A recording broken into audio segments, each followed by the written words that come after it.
सुमेधा के विभाजन को नामंजूर करके तुम्हारे पिता महाराज सुरेंद्र सिंह ने तुम्हारी जान आगे दांव पर लगा दी है, मगर शिवदत्त तुम्हें आजाद कर सकता है अगर तुम्हारा जिगरी दोस्त शाहबाज शिवदत्त के हवाले कर दिया जाए और सुमेधा का तिलिस्मी खजाना, उसका राज शिवदत्त को सौंप दिया जाए।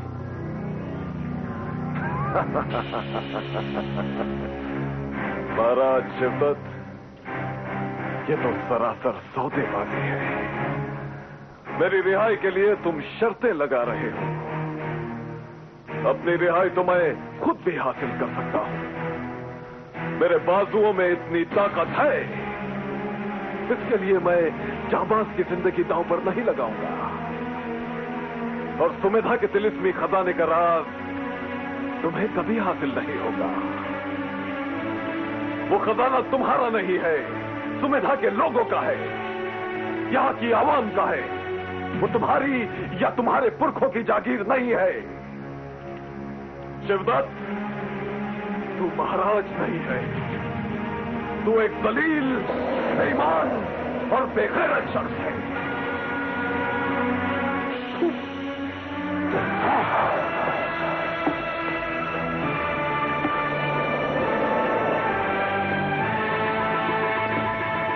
तूने शिवदत्त को जलील कहा।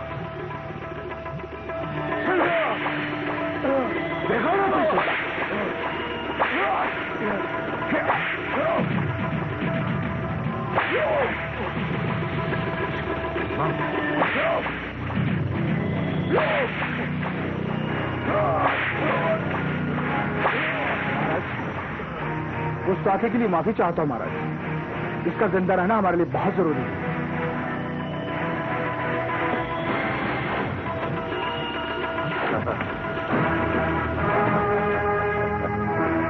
इस वक्त मुझे तुम पर तरस आ रहा है शिवदत्त, क्योंकि तुम मुझे मारना भी चाहते हो लेकिन मार नहीं सकते। मेरी मौत से तुम्हें कुछ भी हासिल नहीं होगा। हासिल होगा। युवराज वीरेंद्र विक्रम, शिवदत्त जो कुछ हासिल करना चाहता है हासिल कर लेगा। हमने तुम्हारे जिगरी दोस्त जाबाज को संदेशा भेज दिया है कि अगर वो तुम्हें आजाद और रिहा देखना चाहता है तो 2 दिन के अंदर वो हमारे कदमों में आ जाए, वरना तुम्हारे सर को तुम्हारे धड़ से अलग कर दिया जाए।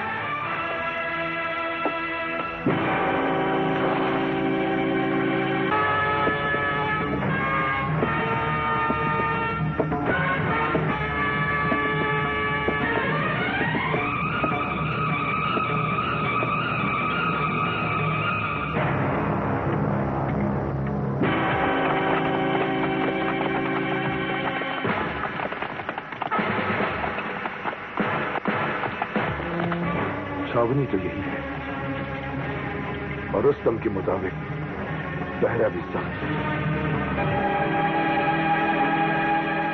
शाहबाज आ गया।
जाकर से खेल लो।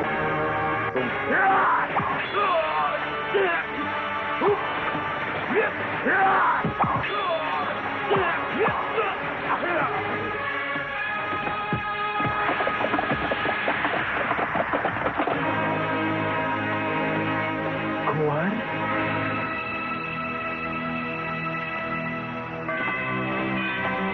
जाबाज, कुंवर, जाबाज, इतने सख्त पहरे और खतरे के बावजूद तुम यहाँ आए कैसे?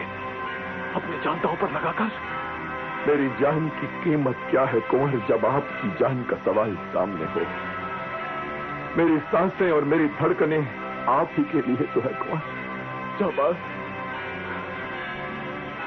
नावगढ़ का कुंवर इस तरह जंजीरों में जकड़ा हुआ, ये देखना और बर्दाश्त करना मेरे लिए नामुमकिन है कुंवर, नामुमकिन है। जाबाज, तुम मुझे रिहा कराने अकेले आए हो ना? हाँ कुंवर। इन जंजीरों को तोड़ दो जाबाज।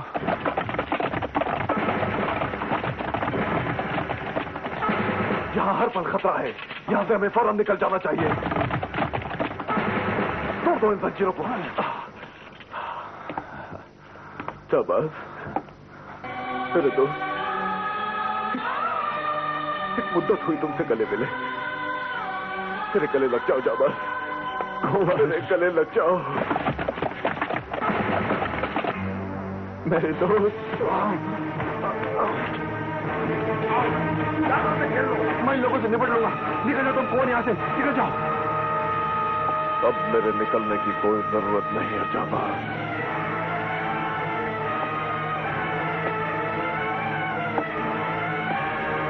तुम मेरी गिरफ्त में हो।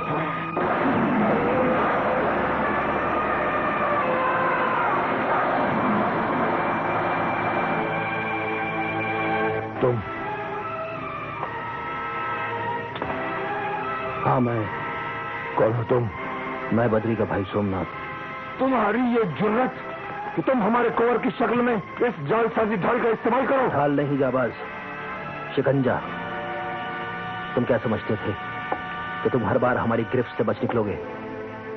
नहीं जाबाज, तुम्हें एक न एक दिन हमारे शिकंजे में फंसना ही था। दाद दो हमारी अक्ल की कि तुम आज हमारी हिरासत में हो। अरे अक्ल की दाद तो उसे दी जाती है जो मक्कारी से नहीं, अपनी फतेह जौहर से हासिल करता है, जो धोखेबाजी और फरेबी से नहीं, खुद की जांबाजी से अपनी मंजिल हासिल करता है। अपनी नीच, जलील और गिरी हुई हरकत को अक्लमंदी का लिबास पहनाकर तुम उसे ऊंचा दर्जा हासिल नहीं करा सकते। अरे अक्ल तो वीर पुरुष का वो हौसला होती है जिसे वो ईमानदारी के साथ मैदान जंग में इस्तेमाल करके शूरवीर कहलाता है। और तुमने तो एक कायर की तरह अपनी इस अक्लमंदी के साथ बेईमानी की है। बेईमानी का नाम चुनारगढ़ में कुछ और है जाबाज। मैंने अपने मुल्क के साथ वफादारी की है।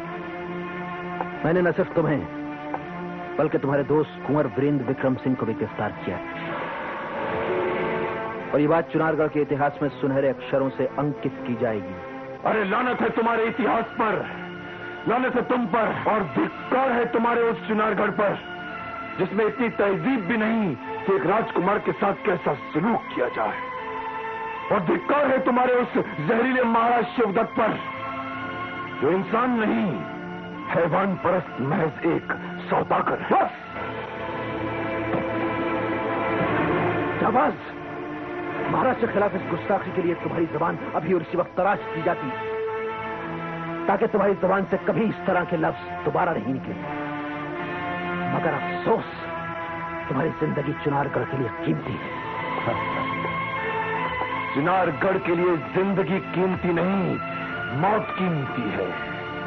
वफादारी कीमती नहीं, मक्कारी कीमती है। भलाई कीमती नहीं, बुराई कीमती है। भलाई और बुराई तो सिर्फ दो रास्ते हैं जाबाज, सिर्फ दो रास्ते। मुसाफिर की नजर मंजिल पर होती है, हमारी नजर हमारे मकसद पर है, रास्तों पर नहीं। बुराई के रास्तों पर चलकर हासिल किए हुए मकसद की जिंदगी लंबी नहीं, छोटी होती है, छोटी। इस गरूर में मत रहो कि तुमने कोई कामयाबी हासिल की। मुझे उसकी परवाह नहीं है। मुझे मेरा काम पूरा करना था जो मैंने पूरा किया।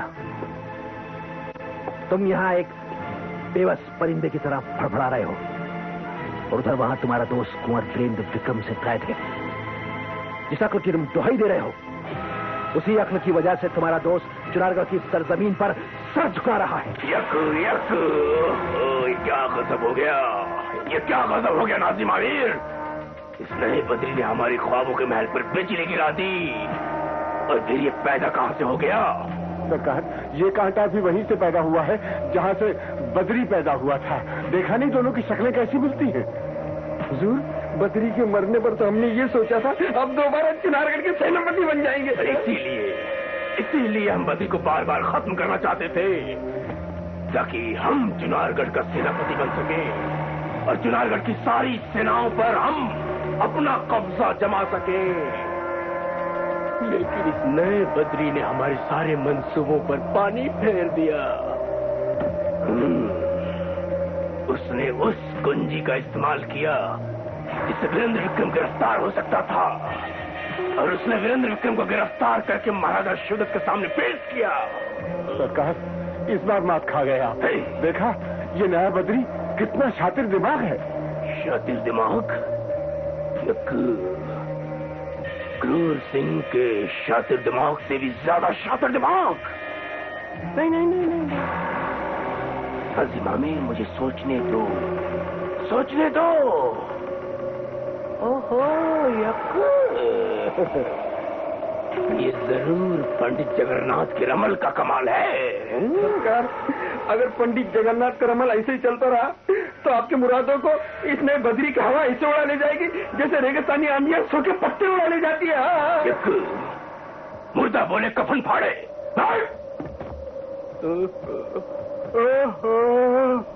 अगर वीरेंद्र सिंह को हमने गिरफ्तार किया होता और महाराजा शिवदत्त के सामने पेश किया होता तो आज उनकी नजरों में हमारा रुतबा बढ़ जाता, उनके दिल में हमारी इज्जत बढ़ जाती। लेकिन इस नए बदरी ने अब उस जगह पे कब्जा जमा लिया है। यक, कोई गम नहीं, आखिर हम भी तो हम हैं, क्रूर सिंह। कोई ना कोई रास्ता जरूर निकालेंगे। नाजिम आमिर, हमारे दिमाग की बिसात पर दौड़ते हुए घोड़ों की चालें बतला रही हैं कि इस नए बदरी के हर चाल पर कड़ी नजर रखी जाए।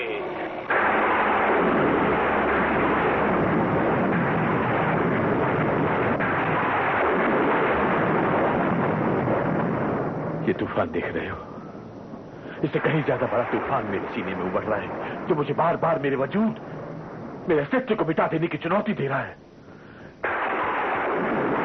जानते हो क्यों?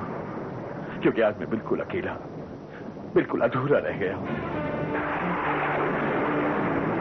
इस नामुराद वक्त ने मुझसे मेरी पत्नी को छीन लिया है। इस बेदर्द घड़ी ने मेरी झोली को खून भरे आंसुओं से भर दिया है।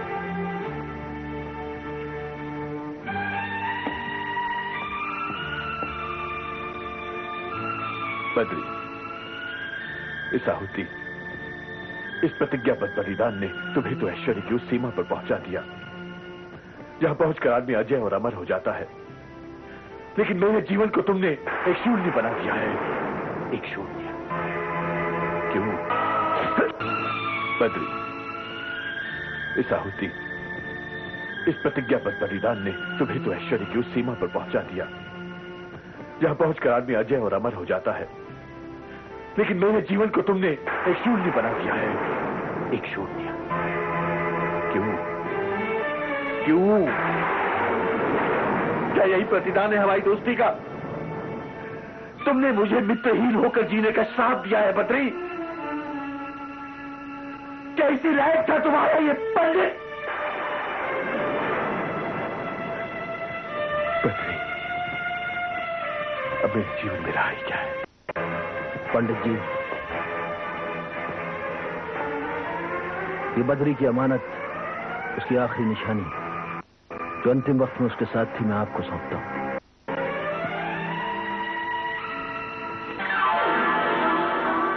पंडित, इसी घड़ी ने मेरा साथ छोड़ दिया। मैं नाकामयाब हो गया पंडित। तेरा दोस्त बद्री नाकामयाब हो गया। मैं कामयाबी के बहुत करीब था। वीरेंद्र सिंह की गिरबान का फासला सिर्फ चंद घड़ियों का था, लेकिन तभी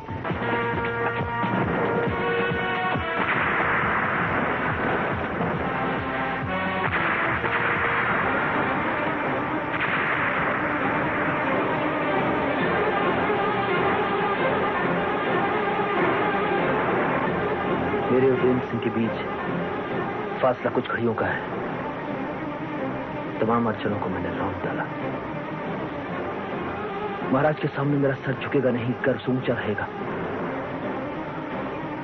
मेरी प्रतिज्ञा पूरी होगी। 24 घंटे के 24 घंटे।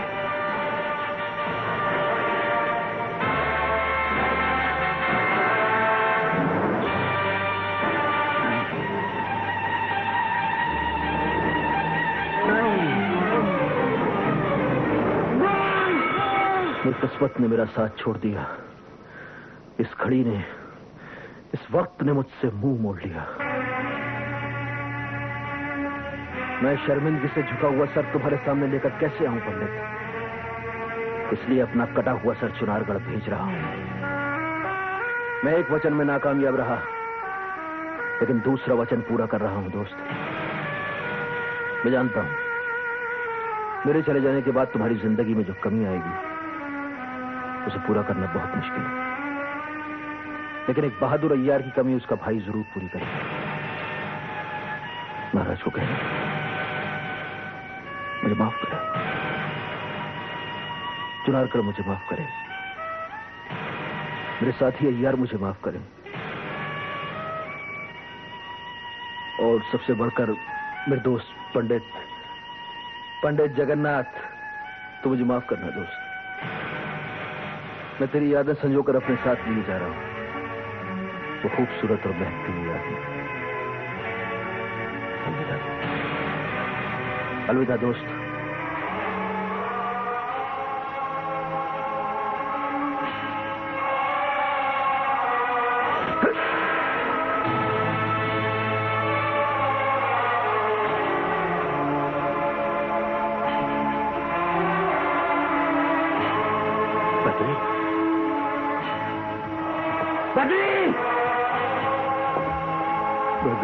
बद्री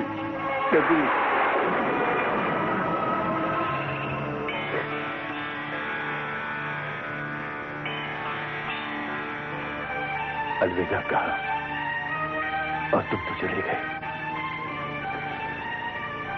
अच्छी दोस्ती निभाई है तुमने बद्री,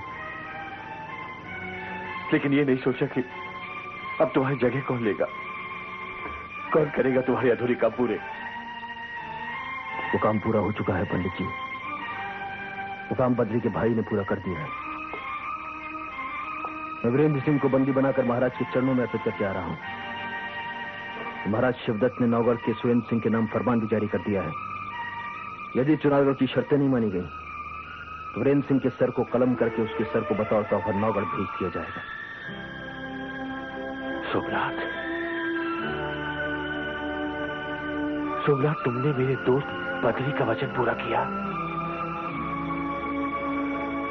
मुझे तुम पर नाज है, पूरे चुनारगढ़ को तुम पर नाज है। आज से तुम मेरे लिए बद्री के भाई नहीं, बल्कि स्वयं बद्री हो।